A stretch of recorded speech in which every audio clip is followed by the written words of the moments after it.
Greetings, welcome back to Black Bear News.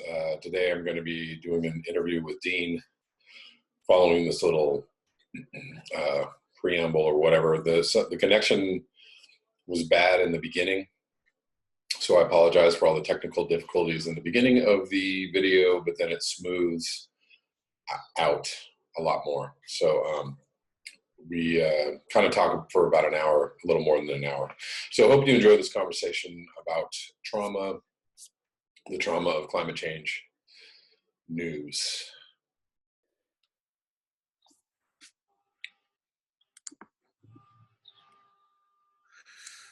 So, you know, what I've been noticing is, it doesn't really matter to me who you're talking about. If it's the Extinction Radio people, the near-term human extinction people, Guy McPherson,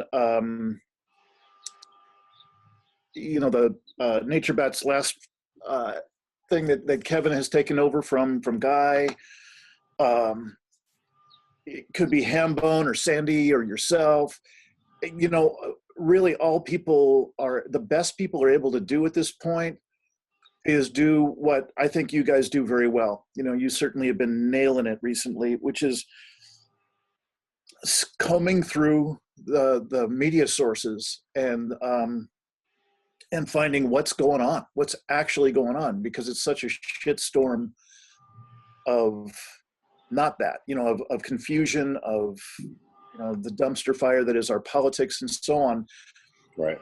There's always 1,000 things to take our attention away from what I've heard you say a bunch of times, that this is, the biggest story that we could be covering, and nobody's covering it. Nobody in the mainstream media is giving it any time at all. And so really what I want to start to do is to create a more regular language that we use together, and a way of talking with one another that empowers us to be something other than kind of helpless consumers, even of this important news, even of these updates that y'all are putting out. Right. And why I used the word trauma in the email back to you was that's really what it ends up being. So, that's what I'm asserting. Yeah. And so I'm ready to start any time because we're going to be repeating some of this, but yeah, I mean, I just started recording because I think we're already covering some good ground. Yeah, I'm recording too, so it's fine. So if you'd like, I could just, start a bit more formally or a bit more cleanly and kind of put a starting point on it that we don't have to edit if you'd like. Yeah, whatever you want to do. Yeah, that's fine. Okay. Well, and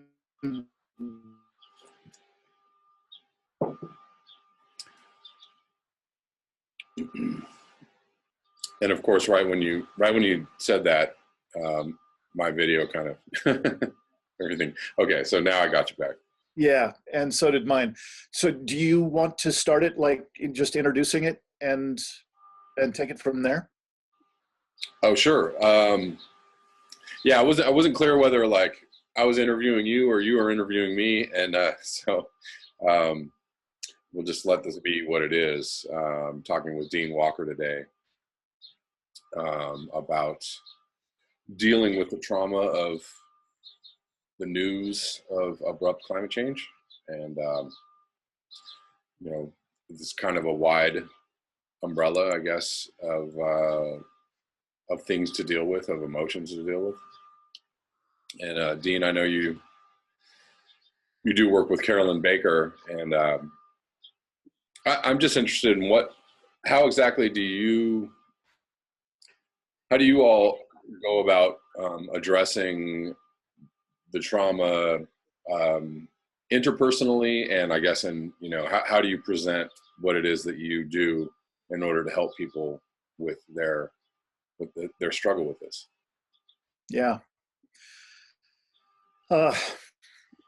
Good to talk with you, Kevin. Man, it's a wild ass world that we're living in, and yeah, that is what Carolyn Baker and I are doing. I had the just the sheer luck of bumping into Carolyn, meeting Carolyn about 4 years ago now. And we both of us bringing what we've done, me from the more or less the training world, working with corporations and community groups and couples and so on, different kinds of training.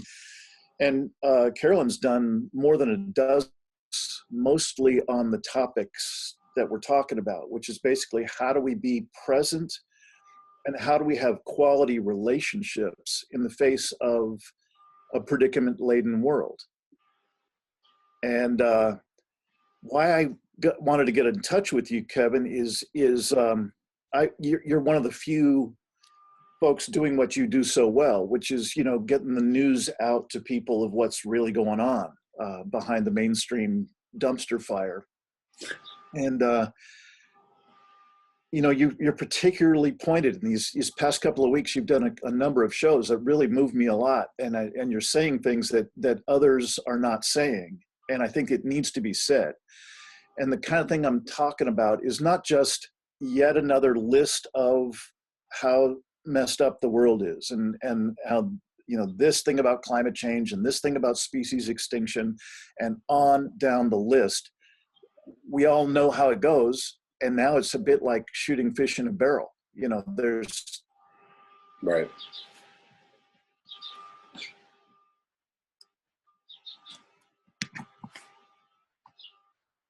saying, Yeah.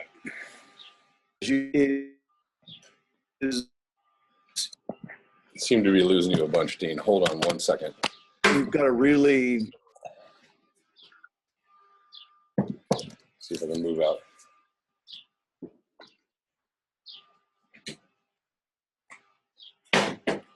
All right. Are you frozen or are you not frozen? I think I'm good. Okay, good. All right. All right. I think maybe I moved to a better spot. Okay. Yeah. So, yeah, technical glitches aside, what I'm trying to really point at, Kevin, is that you've been bringing up really important pieces in between the headlines. You know, what I'm really concerned about, given that Carolyn and I are really on the kind of personal process side, like how do you build a skill set, an inner skill set, an inner toolkit, and how do you expand your capacities to face this world that's going on? Right. You know, the words that I recall you using was like, we've got to get toughened up here, folks. Right. You know, we've really got to get ourselves together, and there's got to be a shift in how we see ourselves and how we view the world, how we interact with the world. Because if we keep doing it the way we've been doing it,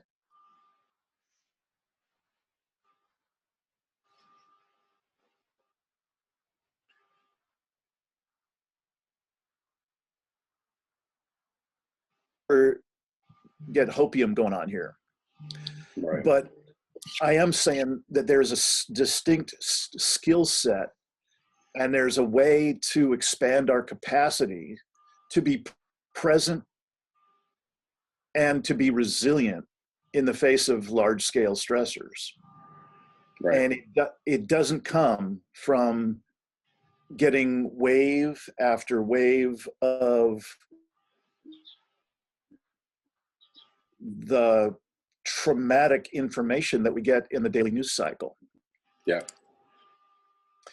I agree. Yeah. Yeah, I mean,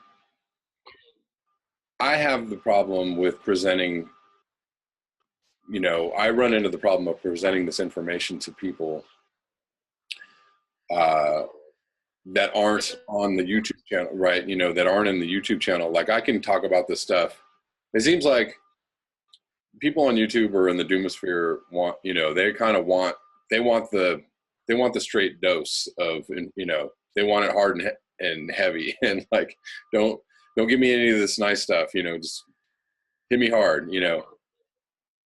but when I'm trying to explain this to other people, it's so overwhelming and shocking that there's a recoil from it. There's like, I don't want anything to do with this. I'm not even going to, talk about it. It becomes very, it's amazing to see the different reaction. I have two different kind of ecosystems in my social media life,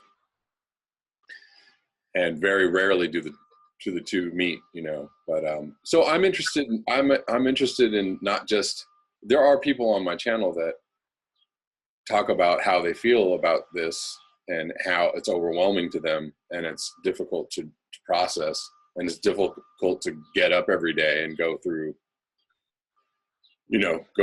the machinations of life, to just, get through it. It's tough.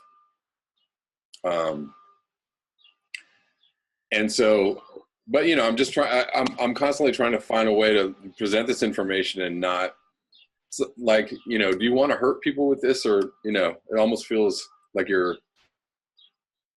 I said this a long time ago, like I feel sadistic in some ways, that.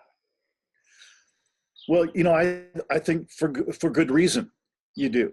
I think, let me just reel it back a little bit and tell you kind of what Carolyn and I base a lot of our work on, is that we are a culture that is disconnected from every source of meaning in a human life. Kind of the bedrock of the work we're working with, the interpretations of our culture that we're working with, is that in order to be a part of the business as usual paradigm, you need to basically commit to cutting off from deeper self, our own inner wisdom, Right. our own inner sensitivities. We're cut off from each other, Right, and cut off from Earth herself. And we do that by overriding. We override those natural signals that want to come out of our insides, right, that tell us that something's not right. And we become masterful at overriding. right. And we want to hold on to certainty in our life. One way or another, humans want to be certain in this business as usual environment. And that even extends to the folks who are so committed to near-term human extinction, and that whole, or give me the hard stuff, don't give me any hopium. Right.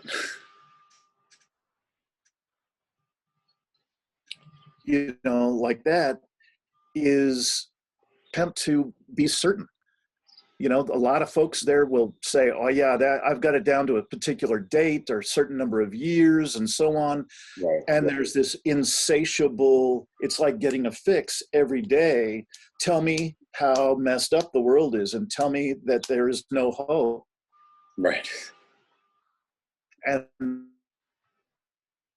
that's the only, I'm not disagreeing with anyone that way. I don't think it looks very good for us. And given the recent politics, it looks even worse. Like, right, we're pedal to the metal now. Right. What I'm here to talk about is, so we can either stay in that kind of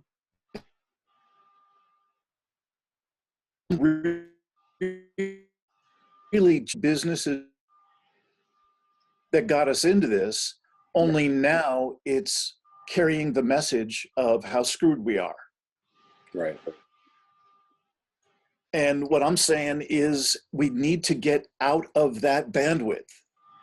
That quote ascribed to Einstein, God knows if he really said it, but we cannot solve the problems of the world using the same thinking that got us into those problems.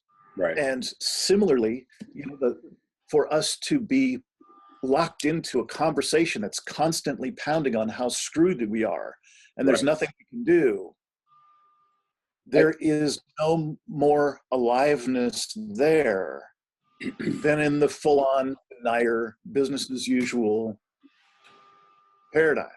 Yeah. Yeah. Well, Are yeah, we breaking up? yeah. um, Apologize for the connection. I don't know. You know, things happen. Um, yeah, I mean, we seem to be definitely an either or society right now. You know, everything is black and white and us and them, and you know, and once in a while I see examples or evidence that people are trying to think in different ways and break the pattern of the, you know, you're one of those people, or you're just, you know, and get outside of themselves and have a conversation. And I think that that's important. You know, it's like, how do you deliver the actual news and the reality of how bad things are, while also addressing the fact that, you know, you can't send people spiraling off into like, we're fucked, or, you know, or I hate you, or I don't want to hear this. Like, how do you actually do that in a communicative way that allows people to, you know, to feel whatever they're going to feel about it, and to possibly see, you know, okay, so what do we do now? You know, what do we do with this information? And that's, you know, and that's a big debate. That's a huge debate on my channel. Like, some people are like, Yeah, there's nothing we can do, you know, just deal with it. And even if you're there, there's nothing we can do, how do you deal with it? You know, it's really different for a lot of people. It's like, you know, some people are like, I'm gonna drink a lot. Some people are like, I'm gonna you know, I'm gonna sleep a lot. I'm gonna, you know, or I'm gonna go walk in the woods, or I'm gonna spend time with my kids, or I'm gonna spend time with my family, and or I'm gonna take action. You know, there's so many different reactions to the news, and not necessarily any of them are bad, but some of them are probably more positive than others, you know, possibly yeah, more productive. Um, but we all have our own, you know, it's hard to say like your reaction is a bad reaction, you know, that's a wrong reaction, you know, like I don't know, it's just, you know, I can't really label that, but I think it's important for people to know what the reality is, and then also know that, you know, there are people who are living with this reality and possibly doing positive things in spite of the reality. You know, there's no reason, yeah, in spite of the terribleness of the news, there is no reason why we can't continue to be better human beings, right? Like, you know, what else are we going to do with our time left? You know? yeah. Well, at the risk of sounding crassly commercial, I want to do some full bore promotion here, because I think they're useful tools. So I put out my first book last year called The Impossible Conversation. And the crazy information of not only abrupt climate change, but also the other kinds of systems, you know, human and earth systems collapse that are going on.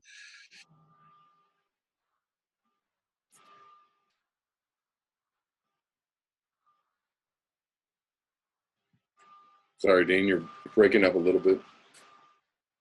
I imagine you will be back in a second.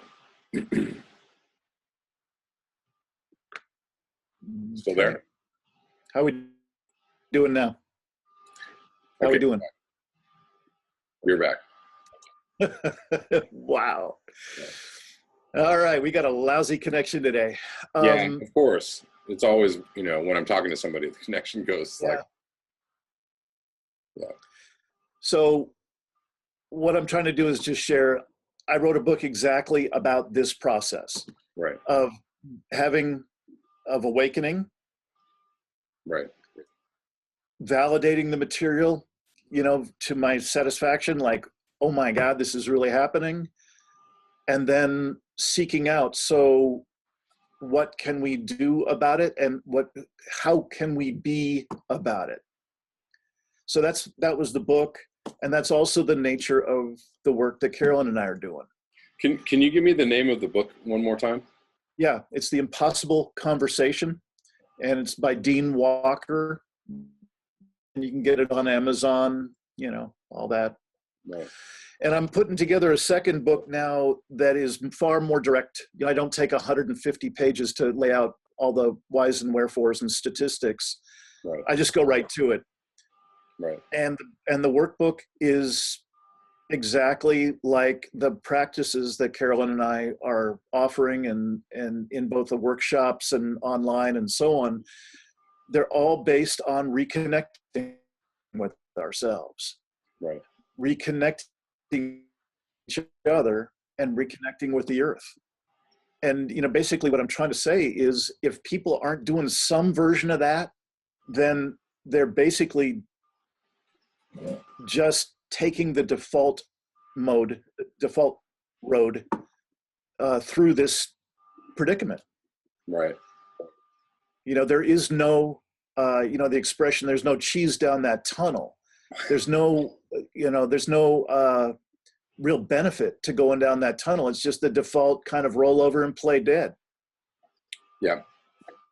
Yeah. And, the folks that are the exemplars that I write up in the book, and for, myself and Carolyn and others that are bringing powerful practices to this work, there are huge possibilities for connection, huge possibilities for profound relationships with one another. And I'd say a return to a sense of agency in life that we gave up when we decided to be in the business as usual business world. Right. I say that what got us in, we had to forfeit our agency in life. Notice how that shows up. And we have an absolutely helpless populace. Absolutely. Like, who actually feels like they can make a difference in the face of the dumpster fire that is the used to be known as a democracy. Right. Well, and that is a huge subject, I think, is helplessness. People feel helpless politically, environmentally, creatively. They just, I think that is a big problem for people, and that is the road out of this business as usual is, it's almost impossible to see for most people. It's hard for me to see, honestly. I actually have to, because I have kids and because I have the life that I have, right? Because I'm in the spot that I am right now, there's actually no way for me to change it without losing a lot of people in my life, right? So, I'm not going to do that. I'm not going to leave my situation and just be alone and go like, here I am outside of society. Yeah. That's not going to work for me. So, yeah. So I have to be in the business as usual model. I have to be in society, and I actually have to be, I actually have to do it well. If I don't do it well, that's still a failure, So, yeah, I actually have to be committed to the game. Yeah. So I'm committed to the game, and at the same time, I hate the game, and I'm trying to, raise my hand and say there's a different way, over here. Right. And maybe that's why I'm supposed to be. That's why I'm here, is because I'm supposed to, like, if you're out on a mountaintop and nobody can hear you, and you're living, an enlightened life. You're living a Spartan, nomadic, whatever it might be, hermetic life. If you're doing that, nobody can, if nobody can see you doing that, or nobody knows what the value of that might be, or nobody can actually see you to follow you, like, you know, what's the value in that other than to yourself, you know? Yeah. Well, really beautifully said, Kevin. And I'm not at all suggesting that that's what should be happening. Right. That's the kind of thinking, the only options that the business as usual world gives us in our thinking is, okay, so I'm either in it full out and helpless, or I bust out somehow and I'm no longer connected with it at all. Right. And as you just said, I think that we did an online summit in the first part of the year in February, and we called it a foot in two worlds. And that's the only way to do this. We all have a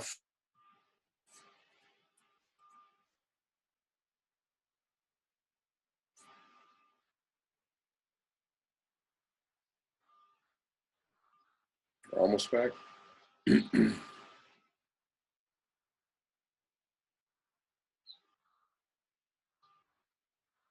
You there, Dean?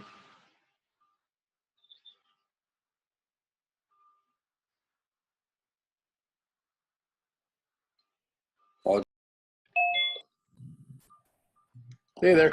Hello. I decided I'm just going to move to a different location because nothing's cooperating with me right now. Okay. Give me 1 second.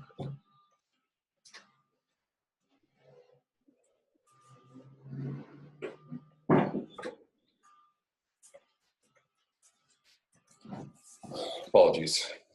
Yeah. So It you looks do foot in both worlds, or is that correct?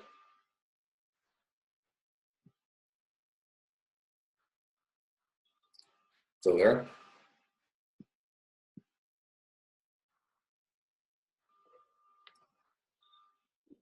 how's it now? Okay, I got you back.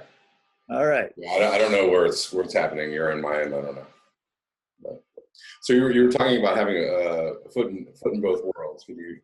Yeah. So let me just maybe start again fresh with the notion of a foot in two worlds. So that's what you were just describing. That's what I heard you describing. Is I can't just check out. There's just no way. I got to be functional here. I've actually got to do well in it. Right. And so there's the other foot in the other world, which hasn't been articulated yet, hasn't been mapped out at all yet, and it may never happen. Yeah. You know, there may not be another chance for any number of people. Who knows? Right. So within that frame of here we are in this world, and it is clearly bankrupt and headed in a bad way, and we've got a new world possibility that isn't even spelled out yet. I have no idea what that is. Right. And so I just try to keep it as simple as possible. So how do you be functional, and what are the skills? What are the inner skills that I need to have some remarkable quality of life within that? How do I be resilient in the face of the incredible stressors in a dying paradigm? And the only way I know to do that, the kind of the phrase that Carolyn and I use a lot is we've disconnected from our inner sensitivities and wisdom. We've disconnected from each other, and we've disconnected from the earth. So the only way I know to set a foundation to be more resilient is to reconnect. And what that means is that each of us need to come up with our own practices, our own ways of building out that inner toolkit and of reconnecting. Right. Because if we are waiting for somebody else to fix something, we all know that that ain't going to happen. Right. So what there is to do is to not plan on trying to save the world or save anything. It's to reconnect with life itself. And what keeps showing up, having worked with myself and working with a lot of people in this process, is there's a natural resurgence of an authentic connection with life instead of the despair or the resignation or the bitterness or the judgment. It's a nasty predatory system we live in. It's a nasty predatory system that's all over us because it's all we've ever known. And so what tends to happen is if I reconnect in the ways I'm talking about, I have something other than that kind of bitterness and that kind of disconnection and that kind of predatory way of being. Yeah. It's pretty amazing. Yeah. Now, within that, I've seen a number of different choices that come up for people. Some people out of that choose to become activists, even though they know they're not delusional at all. There's no hopium involved, but they decide they have much clearer intent that this is what they're going to do just because that's what's right for them to do. I've also run into a number of people who have decided out of that kind of reconnection to express themselves in a creative way like they never have given themselves the opportunity to. Yet another kind of common way that people tend to come through this process is they can have this upwelling of wanting to be in service. It's just a natural thing. They just decide, I really want to be of service to people. Yeah. Which I think you really already have starting up, Kevin, in what you're doing with Black Bear News. Yeah. You clearly are providing a service for people as far as I'm concerned. I hope so. I'm just trying to point at some alternatives to the kind of resignation and the kind of righteous holding on to we're so screwed, and banging each other over the head with the daily round of traumatic headlines with no way to digest it truly. Right. No container to hold it in. So like you were saying at the beginning of our time talking, it can feel abusive. It can feel like, damn, I'm just, what am I doing to people here? Right. And truth is, most people don't even know there's another way of being present to the material. Right. I think it's important material. I think it's important to be aware of what's going on in the world. But if it goes into the same ear hole that has only learned the business as usual ways, yeah, then it's going to be experienced as trauma, and we're mostly going to be unconscious to it because we've just look what we've normalized in this world. Look what daily we call normal now. Right. It just blows my gourd, man. Yeah, I mean, and it's maybe the difficult thing in dealing with the news is feeling responsible. We all have a responsibility in this, and it's there's responsibility versus accountability.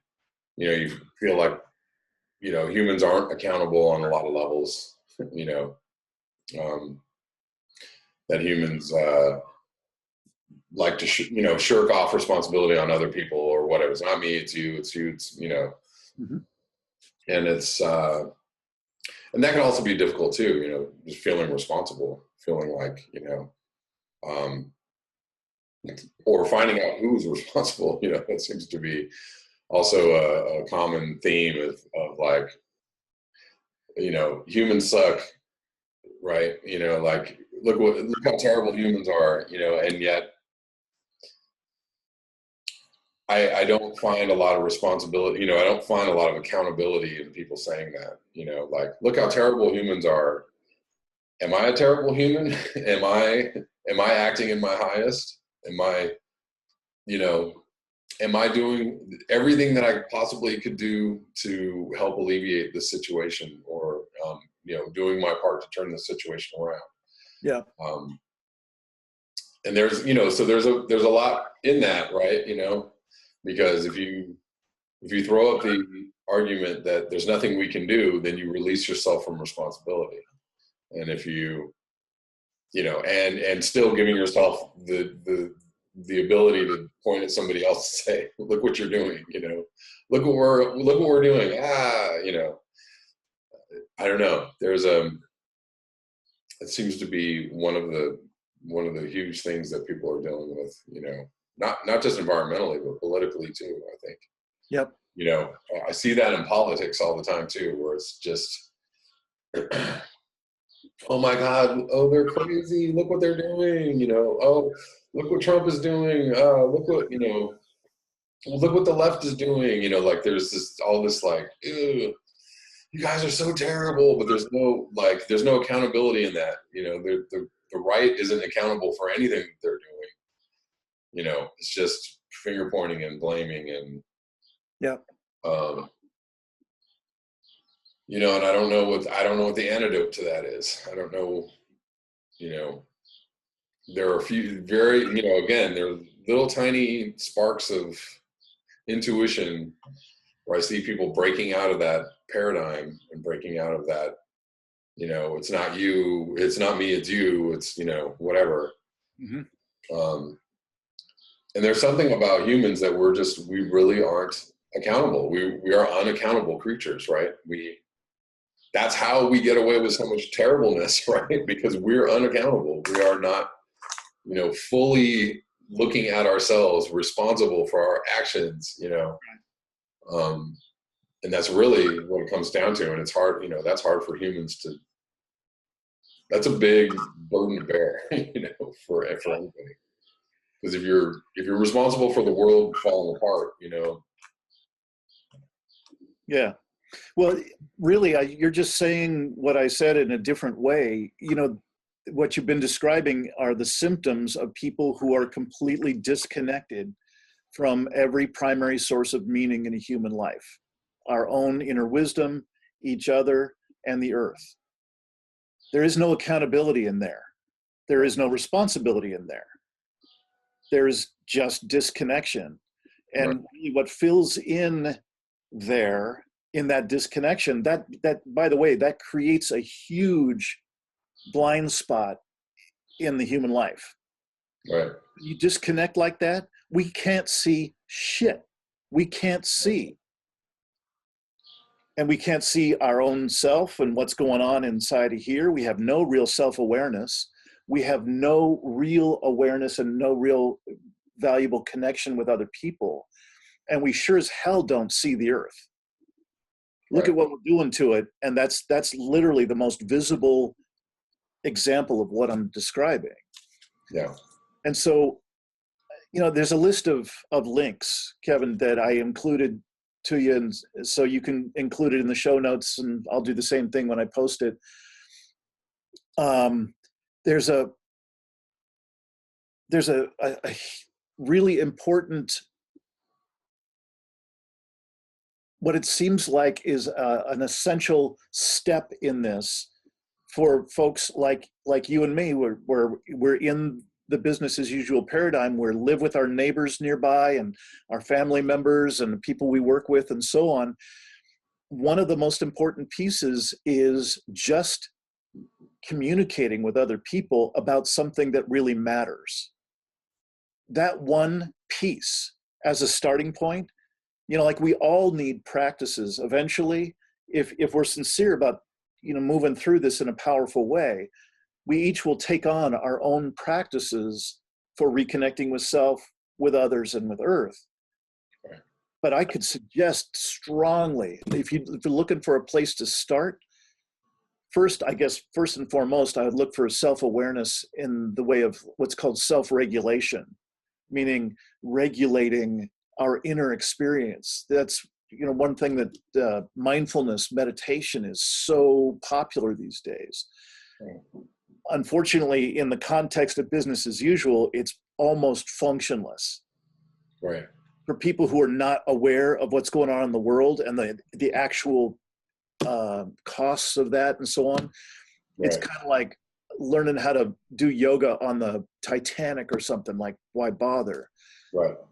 But if somebody is, you know, like the people who are watching this video, they're going to have some amount of awareness. And if they take on a practice of self-regulation, of regulating their inner experience, they start to have a little traction, right, or being more and more present each day. right.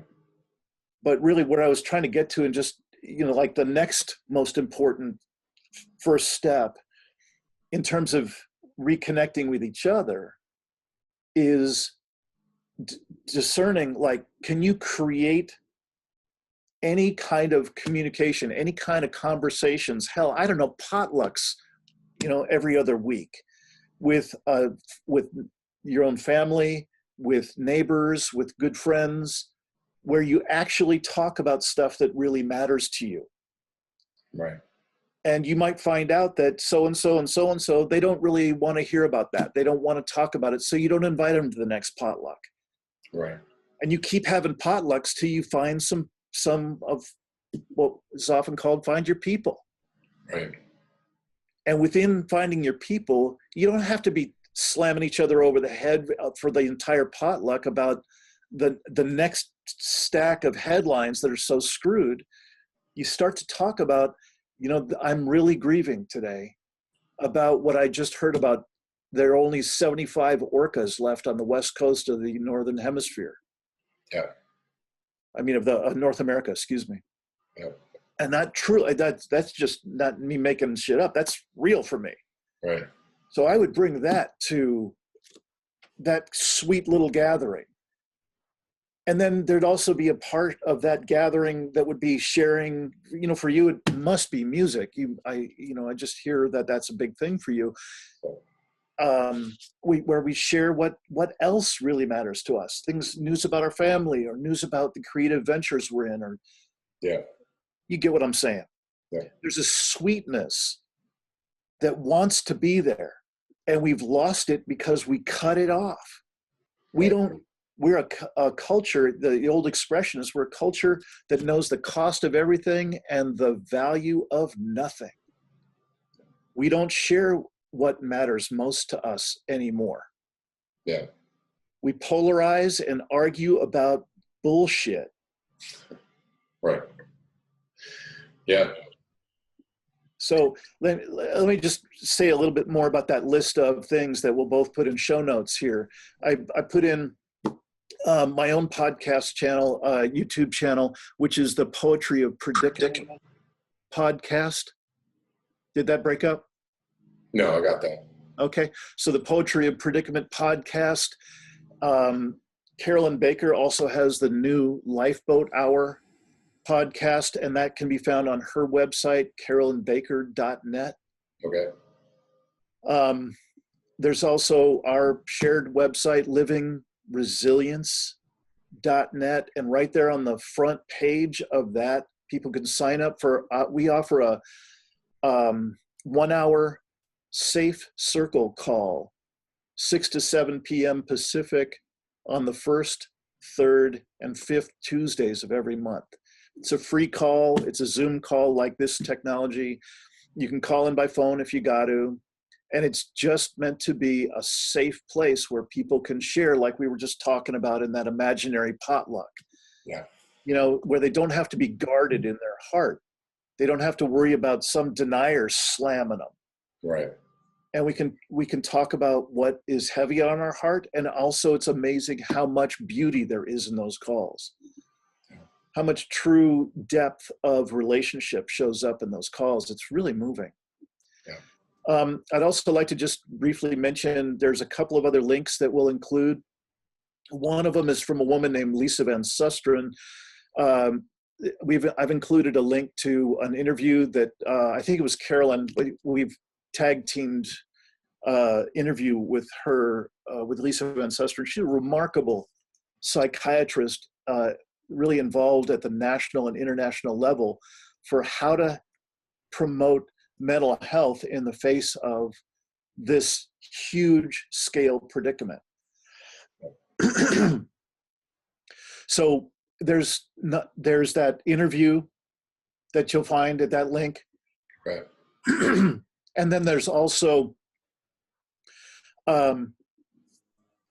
Lise Van Susteren put out a few years ago with the National Wildlife Federation an estimate of how many people in the USA would be experiencing chronic or acute mental distress, psychological distress in the face of climate change. Yeah. And her estimate at that time was 200 million. Yeah. And in our most recent interview with her, she admitted that those figures were off and that she had underestimated substantially. Yeah. So the stakes are high. I believe it. I'm going to pause 1 second, Dean, because I need to plug my computer back in. Give me 1 second. Yep. Okay, we're back on. All right. So is it okay if I just cover the last couple of links that I'm Yes, absolutely. So I sent over a American Psychological Association mental health and climate change report. And it's a PDF. You'll be able to read through it. It's very basic. I don't think there's going to be any big surprises for anybody when they read that. It's a starting point. It's about, it's some degree less functional and addresses our predicament-laden world, I think, less effectively by a long shot than the stuff that I'm talking about that Carolyn and I are putting together. Why? Because they don't talk about predicament. They're just talking about the kind of incremental, yeah, it's going to get worse, it's going to get a little hotter, it'll be more stressful. And so by 2050, things might be a little bit gnarly. And you and I and everybody watching this video, I think we have a different sense of timing and urgency, but it's a great starting point. Right. There's nothing wrong with it. It's just, I think, a little light in the shorts. So the last piece I've read often and have long appreciated, but it was Kevin, oh my gosh, I'm so embarrassed. Kevin from Nature Bats Last, Hester, yeah. Kevin Hester. I knew you were thinking of Kevin Hester. Yeah. He reminded me of it by including it in his last posting and email. It's a Joanna Macy article posted in Daily Good, and it's called The Greatest Danger. And she just has this beautiful lyrical style of communicating. And, the work that she has created and led for so many years is called the work that reconnects. And we've borrowed extensively from that open source work, the work that reconnects, in order for Carolyn and I to kind of make a foundation for our work to grow off of. And what I think you're going to find if you read this article is just a great dose of her almost poetic way of describing what's possible for us in reconnecting. And really, that's what you and I are talking about, hopefully more and more as time goes on. Because if we don't have this kind of conversation often amongst ourselves, we're going to be hurting ourselves. Right. We're basically cementing ourselves into being resigned about how screwed we are. Yeah. And being righteous about it. Right. And then being predatory and nasty on top of it because that's all we've known, because that's what we grew up in. Right. And it's just hard-ass work. I'm not suggesting some life hacks and everything's going to be cool. I'm suggesting life practices that are serious. Right. One part of the work that we do is to understand at least the basics of shadow, the human shadow. And if you want to get a sense of what the shadow looks like, especially on the collective or the cultural level, look at how our world is being run right now, especially the USA. That's what it looks like when the human shadow is running the show at the national or cultural level. On the individual level, it's basically whatever I am unwilling to see as a part of myself. Yeah. That's likely I'm going to deny it. A classic example is the politician or preacher that pounds on all day long about anti-gay this and no gay marriage that, and they're on a tirade, right? Endless rant, and then what has so often shown up is that they turn out to be gay themselves. Sure. Right. So that's a classic extreme example of shadow dynamic on the individual level. Right. And that kind of self-awareness is so incredibly important. So let me just wrap up with this part, is that I think is affecting many of the small organizations, small little tribes that I run into in the NTHE crowd, in the collapse aware crowd, is people try to get together and they try and do a little something, try to have a little support group or take on a cause or whatever. And what they've run straight into is all the shadow dynamics, all the predatory dynamics that are built into the business as usual world. And of course they're going to show up in us when we try and do something, because that's all we've ever known. Right. So we're stepping straight into the same potholes that crippled us on the way to get here. Right. Well, and so much leads back to not just mental health, but bad programming. You know, we're all victims of our programming. You know, and that programming leads us to do, you know, unhealthy things, hurtful things, damaging things, not just to ourselves but to others. You know, and yeah, I mean, like, getting to the root when you're talking about mindfulness, or you're talking about, you know, reconnecting with yourself, practicing, you know, that awareness, self-regulation, you know, that's, you know, getting in touch with that programming and that regulation that, you know, you run into every time with, you know, in all kinds of relationships, but, you know, in every organization, in every system, there's this, you know, there's just this programming that people have been, you know, they've been drilled this terrible stuff into their brains since they were young. And you got to get around that first before you can even do any work, you know, like, yep. I wish there was a hack for that. Neutralized programming, the neutralized programming pill, you know, take 2 daily. We need some of those today. But, you know, I don't know how else to do it other than just to tell people, like, you know, you don't have to do that. Like, you just don't, you don't have to do that. But it's hard because some people are seriously, you know, that programming has led to a state of disorder. You know, there's no, you can't see yourself. You can't see what you're doing. You can't see what the effects are.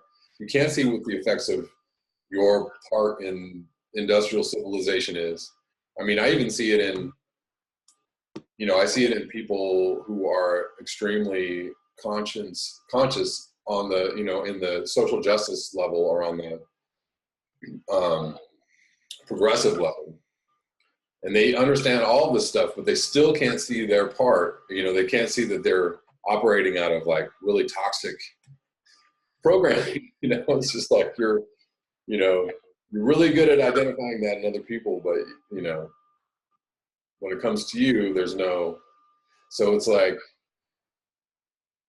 we got a lot of work to do, even though there's little time left, you know, there's a lot of work to do.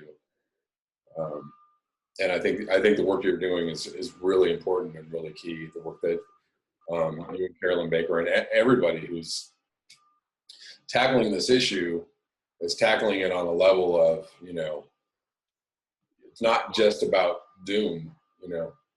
And I think it's important, you know, that people realize that it's not just about the end of civilization, you know.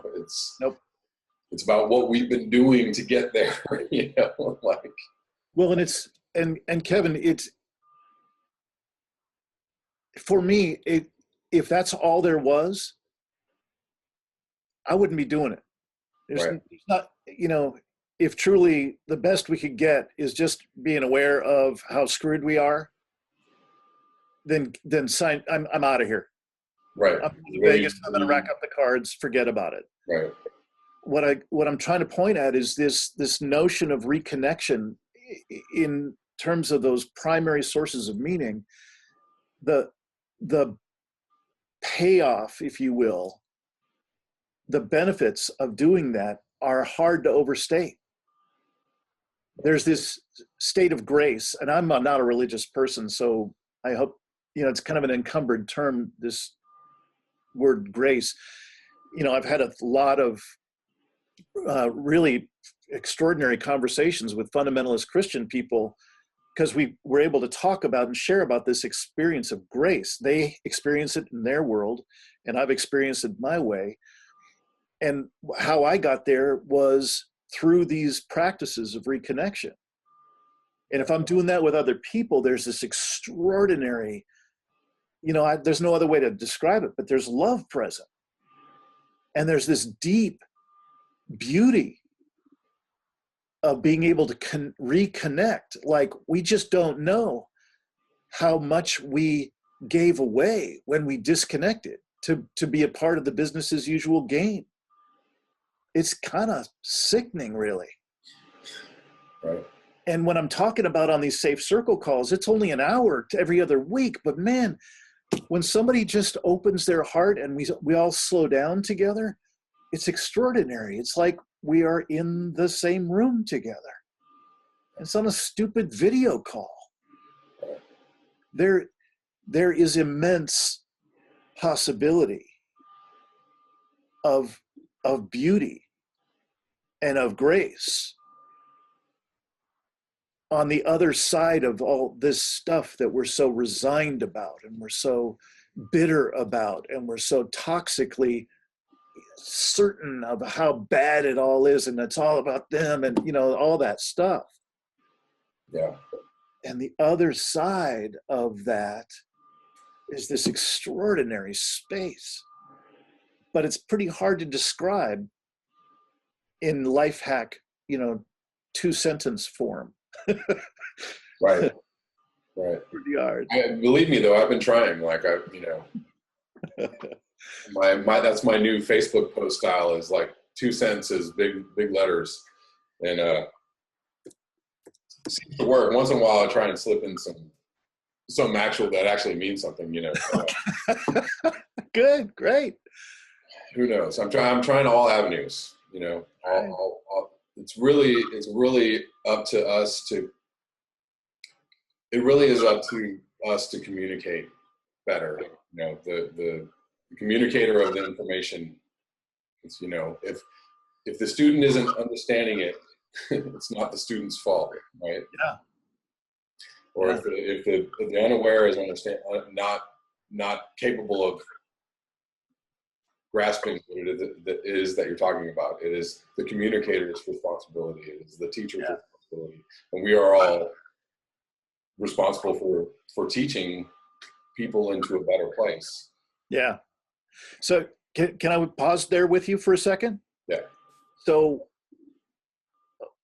I don't know, what level folks are at who are watching, but I've been looking at it a long time in terms of how scientists need to communicate better about climate change so that people get more engaged and it makes a difference. And what they're finding year after year is people don't give a shit. Right. People don't give a shit. It doesn't matter how well you say it, they don't give a shit. What changes people is if you have that potluck and you invite over your sister or your next door neighbor or something. Right. And you share from your heart. I'd like to share with you some things that really mean a lot to me. So do you mind just listening for a minute or two while I share? I got this thing about the ocean. And within the ocean, there are some animals that really just hit my heartstrings. And one of them is the killer whale, the orca. Right. And I just found out some news the other day that there are only 75 orca left on the west coast of North America. And why there are only 75 left is because we have fished out the very fish that they need to eat in order to survive. Chinook salmon, we've fished them out. We've collapsed their habitat and we fished them out. And that breaks my heart. Now, notice if I share that whether it's my neighbor who watches Fox News, my sister who watches Fox News, as a matter of fact, we don't have any argument there. Right. It's I'm sharing something that is inarguable. I read it out of the freaking paper. Right. It's not an argument. Right. And it's me sharing what breaks my heart. And if I'm opening in that way, that's the communication, and that's moved us miles toward they might want to eventually, maybe the third potluck down the road, they might open up and say, I'd like to share this time a little bit about what's bugging me. Right. My kid at school has been bullied and I don't know what to do. And you get the idea. Right. It actually doesn't freaking matter if people agree with us about how urgent or not climate change is. Right. Anybody who reads The Impossible Conversation, the book I was describing, putting out last year, as soon as I vetted the information about abrupt climate change, I got the hell out of that conversation because it's so cynical. It's so evil, the whole denier conversation, but that's for you and me to talk about another day, I hope. And what I had to immediately go to was, what are other metrics of our impact on the planet? Right. And I've already told you a little bit about the first one I went to is what I love the most is the ocean. So if I could offer one life hack to wrap up this conversation with you today, for anybody who's watching who gives a shit, is find what matters most to you. For me, it's the ocean, and it's orcas, and it's dolphins, and it's actually phytoplankton and coral reefs, if you want to know. That's what makes my heart just break open. And I'm consciously breaking it open, and I'm consciously and intentionally moving forward with that beautifully broken open heart to be able to share with people in a way that actually moves them too. We're moved to be far more connected and more related after that sharing. Yeah. So I'm sorry to get all preachy like that, but that's really how it works for me. Yeah. And if people could kind of try that out, Sure. or hell, come be on a safe circle call or do some coaching with Carolyn or me or whatever. Right. It's just to get a sense of there are ways out of being so resigned and bitter. Right. Indeed. Yeah. And there's no, I think there's just a multitude of ways to communicate it. There's no right way. There's no monolithic, answer. Yeah. You could scientifically develop a monolithic, you could say this is what we need to do. But that path, we're not going to take that path. So no, we're not. we got to figure out what the path looks like doing this, so yeah. Well, I appreciate you, Dean. I appreciate your work, Kevin. I really look forward to eventually finding a way for us to meet in person. I'd love that. Maybe I can get you to come to our October get together in Ashland, Oregon. Yeah. That we're, the workshop that we're doing, that would be great. But maybe in LA, I don't know. Yeah. Well, if you're in LA, let me know, or give me a couple days heads up so I can rearrange everything. But yeah, definitely. But I would love to come to Oregon. I'm thinking on that, thinking about how I'm going to get up there. Right on. Well, Kevin, thanks for giving me a chance to connect with you, and hopefully with some folks that are your viewers. I really appreciate it. I hope folks will give us a chance to chat with them on the Poetry of Predicament podcast YouTube channel. Love to see folks, watch some stuff there. It's really been a pleasure, and please keep up your good work of continuing to soften the blow with people and keep it on a very human level. I think you do that better than most. All right. Thank you. Thanks, Dean. Until next time. All right.